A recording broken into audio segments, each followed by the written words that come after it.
Welcome back to the Shared Security Podcast, where we talk about the things that break the internet. And yes, today we're blaming DNS again because it's We're not blaming Amazon. no, it's always DNS, always. Except when it's not. Except when it's not. But so I'm Tom Eston, and joining me as always are my partners in cybercrime analysis. Scott Wright, the man who probably has a DNS failover strategy for his smart toaster, and Kevin Johnson, who once tried to brute force a coffee machine because it didn't support MFA. What's really funny is I don't even think Kevin he even enjoys coffee or makes coffee. Is that true? Actually, I drink coffee every morning. Oh, you do? Oh, it's alcohol that you don't drink, right?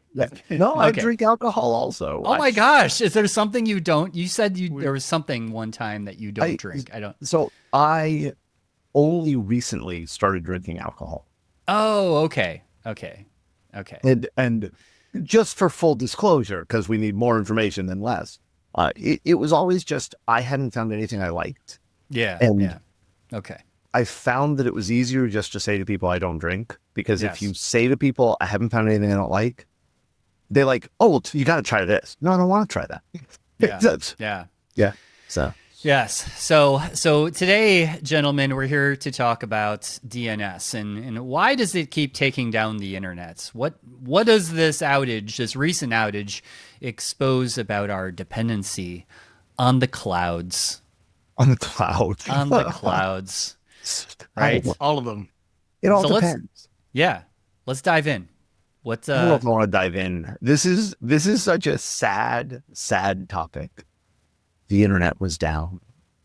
I know, it's like the oldest, it's like a tale as old as time. Like, I mean, we're old, right, guys? Like, we remember, like, when the internet would go down, we would just, like, go get donuts or bagels, like, in the morning when we used to work in, the early days of the internet, right?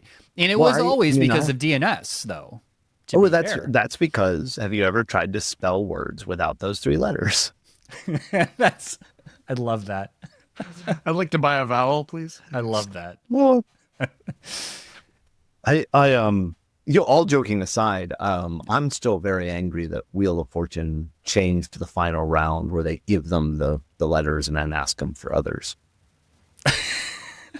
So unfair. You mean you would have preferred it that they didn't give them? Right, with the way it used to be. The good old days of Wheel of Fortune. They've been doing it this wrong way for so long, I've forgotten that they actually used to do that. So I want to be very clear because Elizabeth Warren also is wrong. But so the internet wasn't down. Right, like I know we're joking. Amazon was just down. Right, like the internet was not down. Yeah. A large number of sites were broken because AWS had a DNS issue with was it DynamoDB? Yeah. And DynamoDB is used by lots of systems and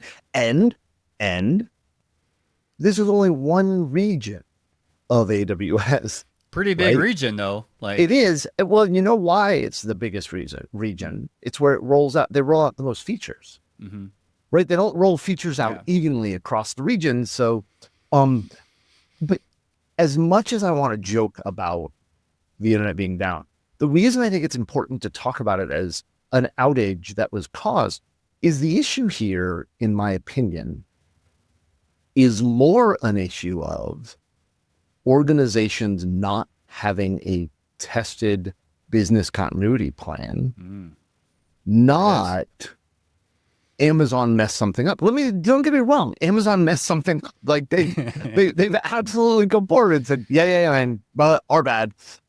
We did this wrong. But the reality is, if your organization is set up in such a way that a single region in AWS having a problem causes you to be down for hours, you haven't built your system right. That's an interesting take. Yep. And I understand that that's not as easy to do as I'm acting like it is, right? But that's just basic BCP. And while I can understand, secure ideas, which by the way, we have a tested BCP plan, right? Nice. But I can understand an organization like us not handling that well. I don't know that I can accept an organization like Venmo not handling that well. Or Snapchat, these are not small companies. But even Snapchat, I'm okay with it because it's not critical. It's not mission critical. Right? True. Yeah. But Venmo is a financial services company. Yeah, every regulation of financial services company require tested BCP plans. Yeah. So somebody should be scrambling to say, why did we not know this dependency? That's just my opinion. I'm pissy about it. And the Elizabeth Warren joke is that she tweeted out, or her account tweeted out, that the problem here was not BCP or anything else like that. The problem here was Amazon's too big, so break it up. Oh, okay. Which yeah, I'm not arguing the politics of monopolies and breaking up company. I'm not arguing that. I don't think breaking up AWS solves this issue. Well, it's just like I saw somebody post a news article about Amazon just recently laid off 40% of their developers or something. I saw the same thing. And replaced them with AI. So, this is AI's fault, clearly. Yeah. And I can make fun of them for doing the exact same thing I just did with BCP, right? They're speaking from an area of expertise that may or may not be lemon juice. Right. Which that is still my new favorite story. Yeah. The Dunning-Kruger effect. Oh, yes. Yeah. So BCP and, having a plan, right? A failover plan, things like that. That's something that I think all organizations using Amazon or any other cloud service should consider. Now, I guess I go back to DNS, just the way that DNS works. Correct me if I'm wrong, and it's been a while since I've been in IT infrastructure, but you could host your own DNS server still, right? You don't have to rely on Amazon. But yes, you can, but bluntly, Route 53 is trivial. But my understanding here is not that, and again, right, reading articles, I wasn't the person fixing stuff or breaking stuff as far as I know. My understanding is it's not that DNS went down. It's that there was a bad DNS entry for something that was critical, right? So if you hosted your own DNS, this would still bite you. Because of the way resolvers the way work, Amazon right? Okay. It's like going down the highway and seeing a detour sign that actually is pointing in the wrong direction. Right. Damn, that's a good analogy. That is a very good analogy. Yeah, that's exactly it. But I don't know that I'm right, but that's my understanding is that there was bad information put into DNS resolution. And so when systems tried to hit DynamoDB, which is used to store data all the time with stuff the massive systems, DynamoDB is one of the ways they couldn't hit the right system. And so because they couldn't connect to the right system, and then it became a cascading failure, right? Yeah. If you can't hit stuff. So hosting your own resolver wouldn't, if my understanding is correct, hosting your own resolver would not have fixed this problem. I think there's actually sort of two real different problems that you need to look at here too. And one of them is, what could I have done to avoid getting knocked out if something like the Amazon services I rely on fail? Mm-hmm. Or how can I manage my own connectivity and DNS stuff so that my stuff and my site and my data centers don't go down? Well, I think you're absolutely right, Scott. Those are two things that you need to evaluate. I think that one of the misconceptions of cloud systems, and bluntly, I see it all the time, and I've made the mistake myself, is that when cloud systems were first pushed forward as this, hey, we're going to solve the issues and we're going to go to the cloud, there is an implied failover and scaling capability in the cloud systems, right? That's one of the reasons to do it, right? If I'm doing microservices in the cloud, and yes, I'm using as many buzzwords as possible, right? The nice thing with microservices is if you've configured them correctly and set them up correctly, as demand goes up, it scales. It scales vertically and horizontally to handle the load and everything else like that. And so a lot of people deploy things out to Azure, AWS, GCP, whatever, and their BCP plan and their architecture makes an assumption that vertical and horizontal scaling will happen automatically. Right. But that's an assumption, and we know what happens when you make an assumption, right? One of the very first important things to understand about that assumption is even if you set up everything correctly, it only scales if it realizes it needs to scale. And so if it's failing to connect to some backend system, but it doesn't understand that it's failing, right? It is doing what it's supposed to do, and it hasn't triggered the threshold or whatever to say, okay, fall over to the other one, right? It just doesn't. And we've seen that forever. I mean, back in 2001, 2002, when I was working at Blue Cross, we had load balancers in front of our WebSphere servers. And there were lots of times where the application would fall down, but the app server was still answering requests from the load balancer. So the load balancer wouldn't fail over to the backup because to it was making a connection to the app server and getting a response. It wasn't smart enough. It wasn't configured correctly, whatever you want to say, to understand that the app itself was broken. So what it was talking to was the platform, right? Not the application running on the platform. So it didn't fail over. And so we would have outages all the time because of that type of issue, right? Getting ridiculously technical, the JVM would be dead, but the app server running that JVM would still be responding. And so it just didn't fail over. Yeah. There's other modes too. You could have a single telecom provider you're relying on, and if it goes down, if you have a second one, then that's great. Yeah. But now we're talking about maybe we need independent clouds, right? Like if my application's that critical, I should put it on Amazon Web Server or Web Service and Azure. Yeah, but if you're doing that, you have to make a choice. You either build the app twice, once for AWS and once for Azure, or you give up many of the features the various cloud providers provide so that you have the really portability, right? So you either have portability or you have efficient compute that is built twice or three times if you go GCP. And then that doesn't even get into the idea that AWS has features that Azure doesn't and vice versa.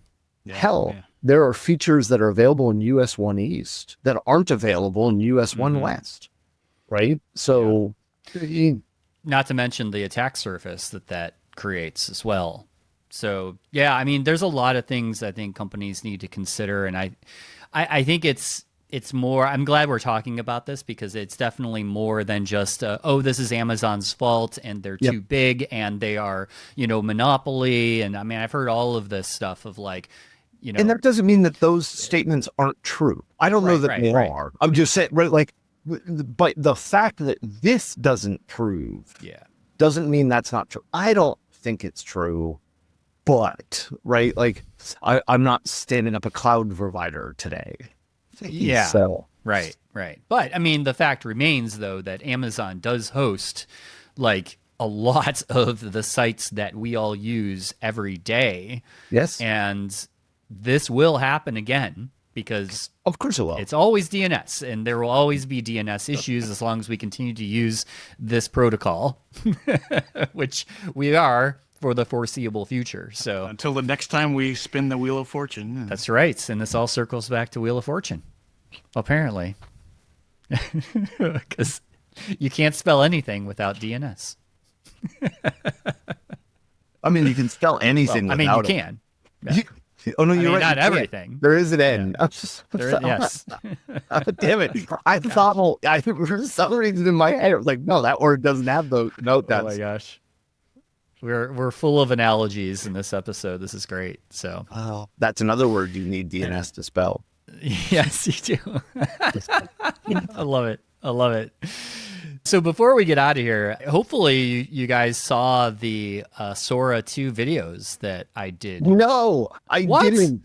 So I got the link. I went to it, and I opened it up, and I'm like, oh, okay, I'll get to this later. And then this morning, I went to go look at them, and they're all broken. It won't let me see them. And I just assumed it was Amazon being down.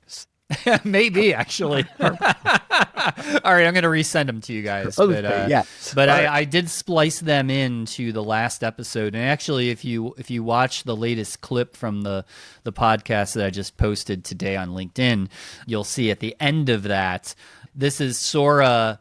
So I did try to add your image, Kevin, just so you know, and it wouldn't let me. So trademark. Exactly. Even though you gave me permission, they are doing stuff to actually check, and it's interesting. Like, I've tried a couple different things, and it didn't work. Is there not a way to say to it, I'm authorized to do that? Nope. Oh, no way. It's nuts. Yeah, so it's interesting. So I did upload an image of the podcast, like the podcast logo. I was actually able to do that. And then the AI basically, it must have done at least some basic research to know that, like, you guys are the co-hosts, I'm the host, and it did an image of what it thinks you guys look like. Actually, all three of us. Okay. And I'm like a bald white dude. Like, Scott, you're actually, got us mixed up. You're a black guy. And Kevin, you're like some other totally different race. So basically, like, they got it all wrong, but it's hilarious. So yeah. Nice. Yeah, but then there's a couple other videos that I spliced in to the last episode, which are the videos they sent you. So you'll be entertained by those. I appreciate it. I do have this does bring up the question. I know that we release both a video version and an audio version, but the people, I'm curious, for the people who only listen to the audio version, I ask, do me a favor, go check out the video version of this episode where you'll see all three of us, and then I want to comment back. I want to hear a comment back about how much we look like you thought we looked. Okay. But we know that Sora came up with an assumption of what we would look like, right? Now let's compare that to, hey, I like this. You're a human listener. Now it doesn't work if you've been watching the videos also, right? Like that's cheating.